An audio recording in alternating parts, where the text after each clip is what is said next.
binigay sa akin ni Doc Carlos ang number mo. Saan tayo magkikita? Taka na yung tao mo. Ang susunod na programa ay rated PG. Ito ay nangangailangan ng patnubay at gabay ng magulang para sa mga batang manonood.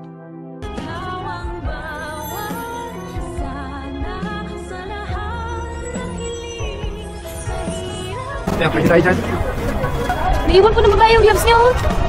Makalipas nga ang napakahabang panahon ay hindi inaasahan ni Giselle na makikita niya muli si Eric. At ito nga ang bumuhay at nagpalaki dito kay Justin na anak ni Giselle. Kaya naman biglang nagbago ang ihip ng hangin nang malaman ni Giselle na anak niya pala itong si Justin. At parang pinagsisisihan niya ang ginawa niyang pagsampal dito. At kung sino nga si Eric sa buhay ni Giselle, ayan ang dapat nating abangan. Samantala, tuluyan nang pumayag si Lynette na magpakonsulta dito kay Doc Denise. Pakiramdam niya daw kasi ay parang may mga tao lagi na mananakit sa kanya. At feeling talaga ni Lynette na masisiraan na siya ng bait. At matapos nga ang kanilang konsultasyon ay makikita na lang natin ang mag-inang Lynette at Annalyn na nasa Nagoya, Japan na, at makikita pa nga din nila doon si Doc Lyndon. Masayang masaya si Annalyn na magkakwento kay Doc Lyndon ng kanyang experience sa Japan. Masayang masaya daw si Annalyn dahil first time niyang sumakay ng eroplano at kasama niya pa ngayon ang kanyang nanay na first time din naman na mag-out of the country. Tatanungin naman ni Doc Lyndon si Annalyn kung ano daw unang naiisip nito kapag binababanggit ang bansang Japan. Sagot naman ni Annalyn na ito ang Mount Fuji. Kaya naman agad yayain ni Doc Lyndon ang mag-ina na pumunta ng Mount Fuji. At doon ngayon magpapakain pa sila ng mga bibe. Pero ang hindi nila inaasahan ay nandun din pala itong demonyitang si Moira.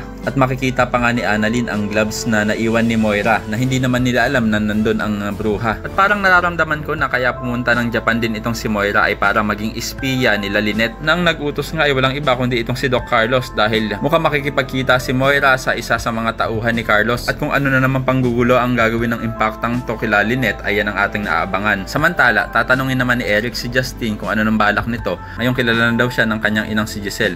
Sabi naman ni Justin na wala daw siyang balak dahil kinalimutan niya na daw at pinatay niya na sa kanyang isipan ang kanyang ina. Kaya naman ako isa sa mga nagnanais na sana hindi mapahamak sila Lynette at Annalyn sa Japan ay pakilike ang video na ito and don't forget to subscribe. Thanks for watching and see you next time. Bye-bye!